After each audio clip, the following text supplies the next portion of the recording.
Bo Davis is leaving LSU. Why and where do the Tigers go from here? It's Locked on LSU. Let's go.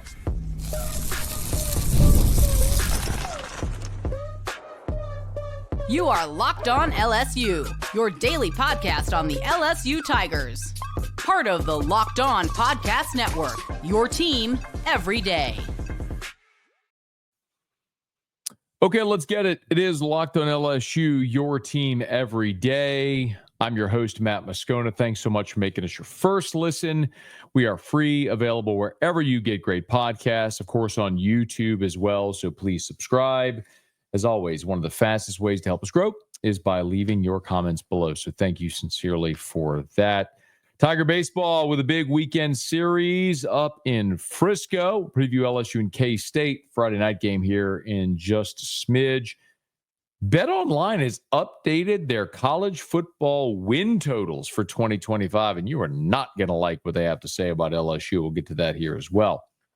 But, of course, the gigantic news that hit us Thursday morning is that LSU defensive line coach Bo Davis is now Saints defensive line coach Bo Davis. This is disappointing, but not altogether surprising. I'll get to what this means for LSU in just a quick second, but I think the question most people are asking today is why? Why is Bo leaving LSU? Bo Davis played at LSU in the early 90s, coached at LSU under both Nick Saban and Les Miles, and after making his way around from the NFL with the Dolphins under Nick Saban, the Jaguars, the Lions, time back in college with Saban at Alabama, at UTSA. Spent 3 seasons at the University of Texas before coming home to LSU in 2024.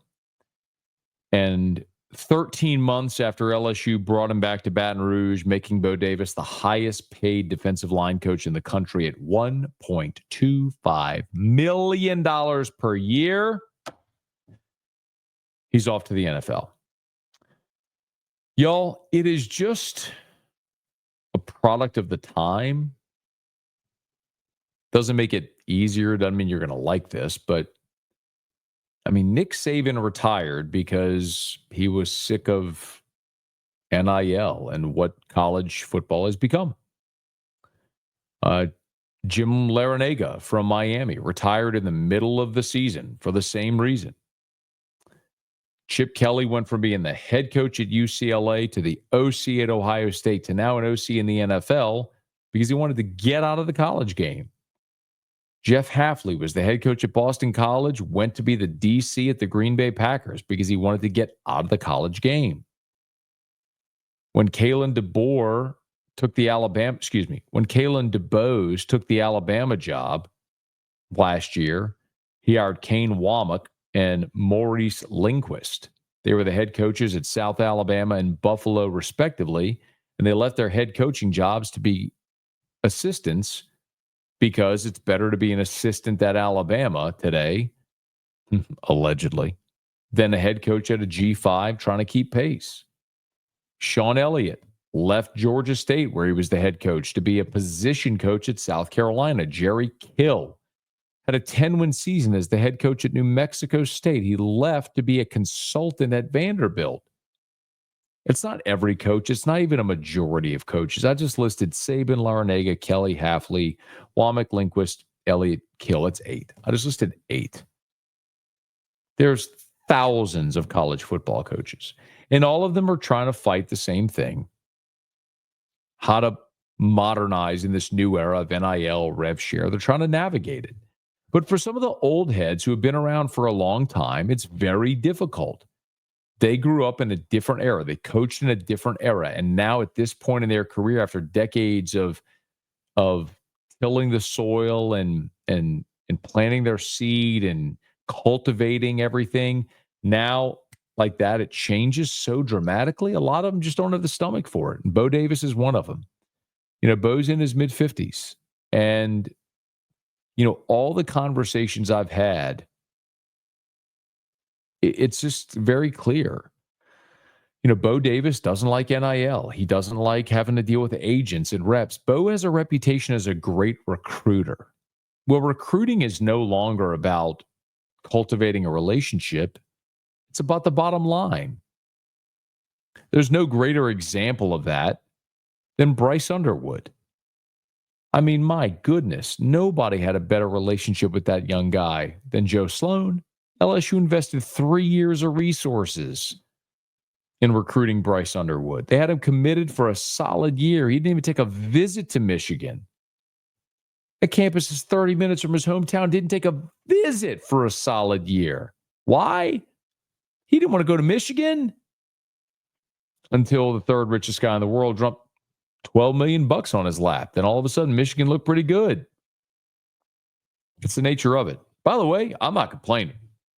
Y'all know where I stand on this. If you're an everydayer, and thank you for that, you know where I stand on this. I am the most pro NIL guy ever. I am the most pro transfer portal guy ever.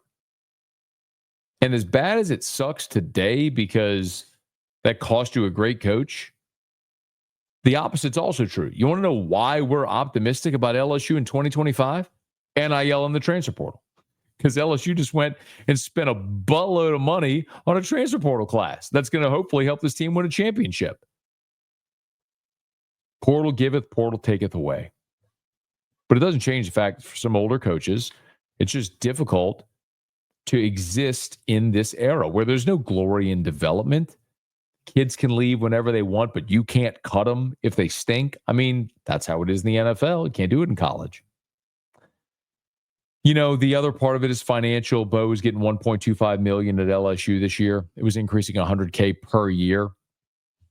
Each year of his deal is a 3-year deal. As I was told, his number from the Saints is not quite that, but it's comparable. So he's going to make a lot of money. He's not going to have to deal with NIL or any of that stuff anymore. He's just going to go coach football at the highest level where he's been before, with the Lions, with the Dolphins, with the Jaguars. So Bo Davis off to the NFL. And it was interesting. Another part of this is the fact that LSU at times maybe didn't give him the resources he needed in NIL. I mean, think about it. A year ago, Bo Davis came to LSU and he had Dominic Williams and Simeon Barrow lined up. They were ready. They were ready to follow Bo Davis to LSU. Think of how different last year might have been if you had Dominic Williams and Simeon Barrow on your defensive line. But LSU wasn't going to pay him. Dominic Williams wanted $1.2 million. Simeon Barrow wanted $750,000. LSU wasn't going to pay him. So they didn't. How dramatic a turn LSU's made in a calendar year. If that had happened this year, have whoever you want. Just not what it was. Then you go into this recruiting class, and Bo puts all the effort into recruiting Jakeem Stewart out of New Orleans, and ultimately LSU stops at 1.5. He gets $2 million a year from USC. You lose him. You got outbid. You put all the time and effort and energy into recruiting and cultivating that relationship, which has worked so long for you, but you get outbid and you lose. I just think Bo got fed up with it. So what does it mean for LSU? It's bad for LSU. I mean, Bo was supposed to provide stability across that defensive front. If you go back, remember, Ed Ogeron had Bill Johnson on staff for the championship year, and then in 2020, in the COVID year, then Bill Johnson retired. And in 21, Ed hired Andre Carter. Well, they were all fired after 21. Andre Carter wasn't retained. So in 22, Brian Kelly hired Jamar Cain. Jamar Cain coached in 22, and then in spring football after 22, before the 23 season, he takes a job with the Denver Broncos. They promote Gerald Chapman to the interim defensive line coach and ultimately hired Jimmy Lindsey. Jimmy Lindsey got sick right before the start of fall camp in 2023. Then they promote John Jancic. It's not going well. They bring back Pete Jenkins. John Jancic doesn't return. Pete Jenkins goes back into retirement. They hire Bo Davis for 2024. Now Bo Davis is gone. Just count this out to me. Just since 2020. Bill Johnson, Andre Carter, Jamar Cain, Gerald Chapman, Jimmy Lindsey, John Jancic, Pete Jenkins, Bo Davis, and whoever's next. That's 9. Whoever's next will be the 9th defensive line coach since 2020. 9th defensive line coach in 6 years. Hard to find stability there. And I'll tell you this also. Bo Davis maximized his players. He didn't get Barrow or Williams. Instead, they added Gio Paez and JVR Suggs. With bubblegum and duct tape, he stabilized that defensive line. His best guy, Jacobian Guillory, tears his ACL in game 2. Goes the whole season without his best, most veteran interior defensive player. Paez moves inside. Suggs is nothing more than a rotational player. Shand moves from end to tackle. Ahmad Bro, who is a high school defensive end, bulks up, moves inside to tackle. Dominant McKinley wasn't available for the first half of the season because of injury. Came on and became an effective player for you. The point is, you didn't have a lot to work with, and Bo Davis maximized whatever you had. What could it have looked like if you gave him a full cupboard? Like the 4 high school signees they just added. Like adding Sadir Mitchell from the University of Texas in the transfer portal. Having JVR Suggs, having Dom McKinley a year older. Ahmad Bro a year older. That'd be exciting.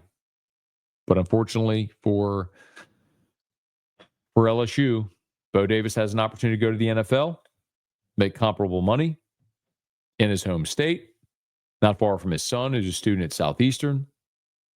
He doesn't have to deal with NIL or all the other stuff that he doesn't love in college football anymore. So now Brian Kelly and LSU are searching for a new defensive line coach.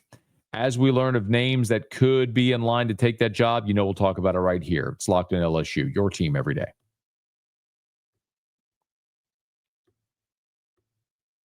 Life moves fast, especially when you have a family. We all know that. One day you're watching your kids take their first steps, and before you know it, they're off to college. That's why securing their future is so important. Fabric by Gerber Life makes it simple to get term life insurance that fits your family's needs. With Fabric, you can apply for term life insurance online, right from your couch. You could be covered in 10 minutes, and in many cases, no health exam is required. Fabric also offers free digital wills and access to investment accounts that'll help you plan for your children's future. You can get $1 million in coverage for less than $1 a day, so protecting your loved ones doesn't have to break the bank. Join the thousands of parents who trust Fabric to help protect their families. Apply today in just minutes at meetfabric.com/lockedoncollege. That's meetfabric.com/lockedoncollege. Policy, issued by Western Southern Life Assurance Company. Not available in certain states. Prices subject to underwriting and health questions.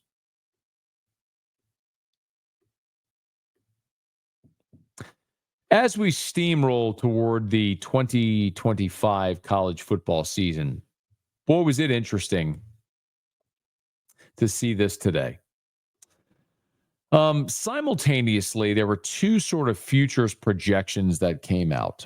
Bill Connelly released his SP Plus rankings for the 2025 college football season, and BetOnline.ag updated their win totals for the 2025 season. And these are 2 things that I like to look at. The SP Plus is interesting because if you're not familiar, this is an objective metric. Okay. It's not to say that it is a be all end all, something that is indisputable. It's just to say that Bill Connelly at ESPN put together a metric, a series of numbers considering certain criteria to determine how he would rank the strength of a team. That's all there is to it. It's 3 things. I'll oversimplify it, but it's 3 things: returning production, recruiting, recent recruiting, and recent history. I'm oversimplifying it, but he puts a metric to those things, average it out, spits it out. So Ohio State he has as number 1 in the country. By the way, he'll update this after spring and so on. Ohio State number 1, Alabama number 2. Penn State, Georgia, Notre Dame round out the top 5. The rest of the top 10, Oregon, Texas, Tennessee, Ole Miss, and then there's LSU at number 10. I'll tell you why I think this is becoming an almost impossible exercise for Bill Connelly. How in the world can you have Alabama number 2 based on the 3 criteria I just told you? returning production, recruiting, and recent history. Okay. Recent history. Your recent history included Nick Saban. Nick Saban ain't there anymore. Everything that happened prior to 2024 is completely and wholly irrelevant to this conversation. Recent recruiting. Okay, awesome. You don't have Nick Saban anymore. Your recent recruiting is a total waste.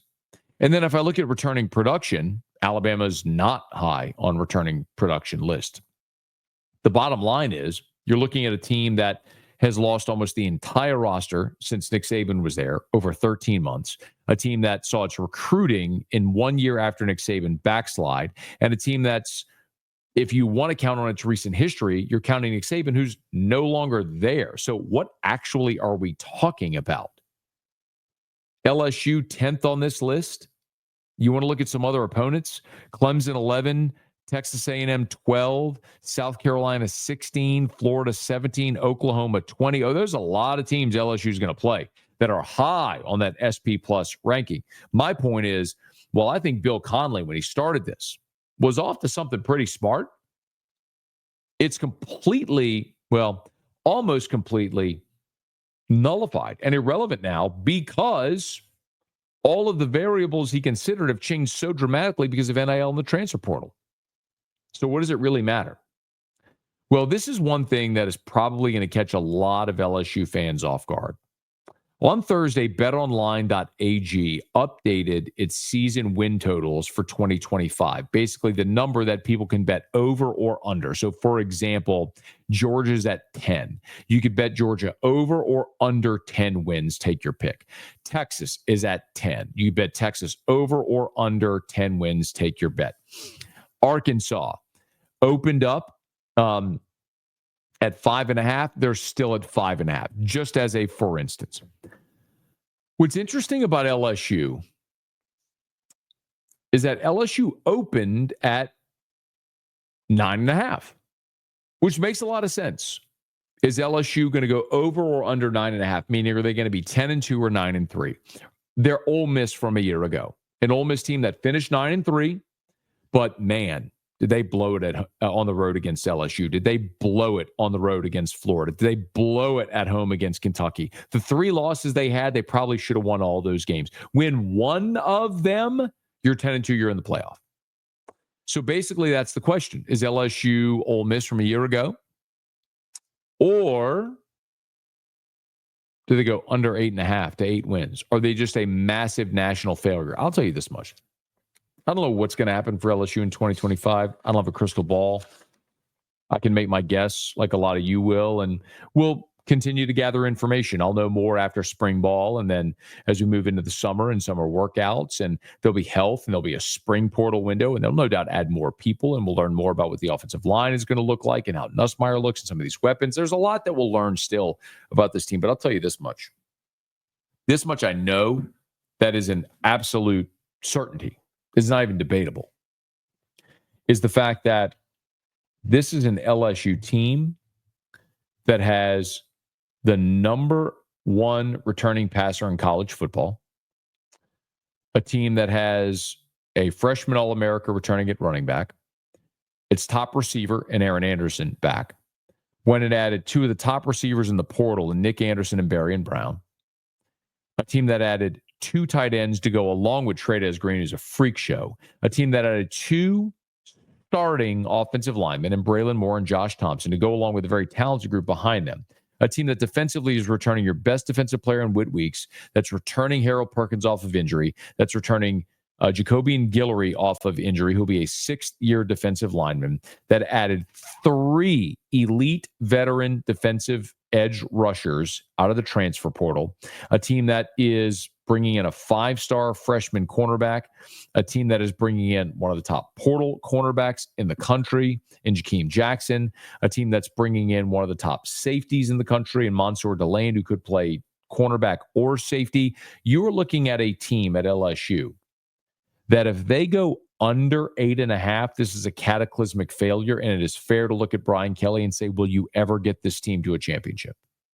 Because if this team doesn't get in the playoff in 2024, in 2025, I don't see a path for it to happen. I'm not trying to be negative, Nancy, not trying to be Debbie Downer. But after 2025, you're losing Garrett Nussmeier. All of these transfers I just mentioned are all gone as well. You're hitting a full reset for 26. And it's not to say you couldn't have talented young guys, but you're going to have to build toward it. The point is, you have it all in place in 2025. If you can't get into the playoff and make a run in 2025, it's a very fair question to ask. If not now, when? The answer is now. And the puzzle to get to that answer starts here in less than 2 weeks as LSU's back on the Ponderosa for the start of spring practice, start assimilating some of these transfers into this culture, into this offense, into this defense, so they can be ready to roll when LSU plays Clemson in the opening weekend up in Clemson, South Carolina. Okay, the LSU baseball team's on the road. We'll give you a thumbnail preview of LSU Kansas State's Friday night game when we return. Locked on LSU, your team every day. Today's episode is brought to you by PrizePicks. March basketball is here, and there's no better way to get in on the action than with PrizePicks, the best place for daily fantasy sports. With PrizePicks, you pick more or less on at least 2 player projections, and if you're right, you can win up to 1,000 times your cash. It's fast, easy, and keeps every game exciting. This week, maybe look at Jason Tatum for more than 29 points. I love how I can make my picks in less than 60 seconds. As a matter of fact, I have notifications turned on, so PrizePicks reminds me every day to make my picks. And when I win, my money hits my account in as little as 15 minutes. There is no waiting around. PrizePicks even offers weekly promos like Taco Tuesday, where you get discounted player projections for even more value. Download the app today and use the code LOCKEDONCollege to get $50 instantly after you play your first $5 lineup. That's code LOCKEDONCollege for $50 instantly after you play your first $5 lineup. PrizePicks, run your game. Baseball Tigers are back at it this weekend in the Round Rock Classic up in Round Rock, Texas. They'll play Kansas State Friday, Nebraska on Saturday, and then Sam Houston on Sunday. And we already know the pitching matchup for Friday. Cade Anderson will go for LSU, as we well know, and they'll face a senior lefty in Jacob Frost from Kansas State, Coach Hughes at Kansas State. By the way, remember Hal Hughes, who played at LSU? This is his dad, who's the head coach at Kansas State, long time. I believe he's the winningest active coach in Big 12 history, in the Big 12 right now, actually. But Jacob Frost will go. He's got no record on the season, 3.38 ERA. He's thrown 8 innings on the year with 10 strikeouts and 6 walks, so more strikeouts than innings pitched. And 6 walks, though. So 6 walks and 8 innings pitch. You can get to him there. And it can be a little bit erratic there. So it's worth keeping an eye on. But a lefty. My thought there, if you're going to see a starting left-handed pitcher, it means you're very likely going to see Jay Johnson load up the lineup with righties. You know, there is the outfield that we see that has Larson in left, Curiel in center, Brown in right. That's your left-handed lineup. I don't think you see that on Friday against a left-handed pitcher. You probably see Curiel in left, Stanfield in center. It'll be interesting to see what they do in right, because be it Larson, Brown, or Pearson, you're talking about a bunch of lefties. My guess is they probably go Brown, but what do I know at this point? And then at DH, you probably see Ethan Fry to get another right-handed bat in the lineup against a left-handed starting pitcher. But we'll wait and see how that all plays out. Kansas State is 4-4 on the season. 3-game winning streak. They beat number 5 Arkansas, then Michigan, and number 22 TCU last weekend in Globe Life Field in Arlington. So they had a really weekend. The win over Arkansas was a 3-2 win. So they had a win over a top 5 team from the SEC last week in one of these neutral site games. So Kansas State and Coach Pete Hughes, they are not in any way going to be shying away from this opportunity considering what they went up against last week and the success they had. Here was Jay Johnson talking about Kansas State. Kansas State, tomorrow, they're obviously playing great. I mean, they stormed the castle last weekend and beat 3 really good teams rather handily. Well coached. My first look this morning looks like a veteran lineup, old players, taking very confident and convicted at bats. Starter tomorrow, threw the ball exceptional against Arkansas. It reminds me of Cade Anderson, so we got a pretty good pitching matchup tomorrow with Frost. Kansas State, tomorrow.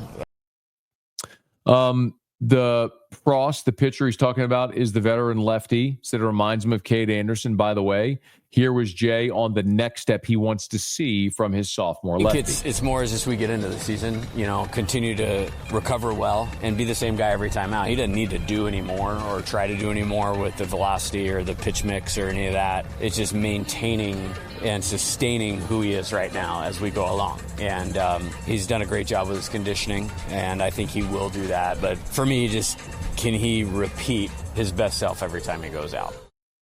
I think the big question, you want to see Cade compete, but do they continue to let him extend?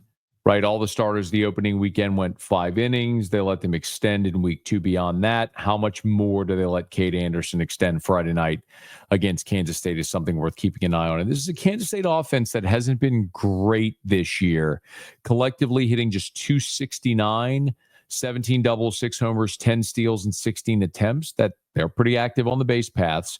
And their pitching staff with a 5.22 ERA hasn't been great, but they've been great at working around trouble. For example, 82 strikeouts for Kansas State pitching, 82 strikeouts in 69 innings pitched. So collectively, the entire staff is averaging more than a strikeout per inning pitched.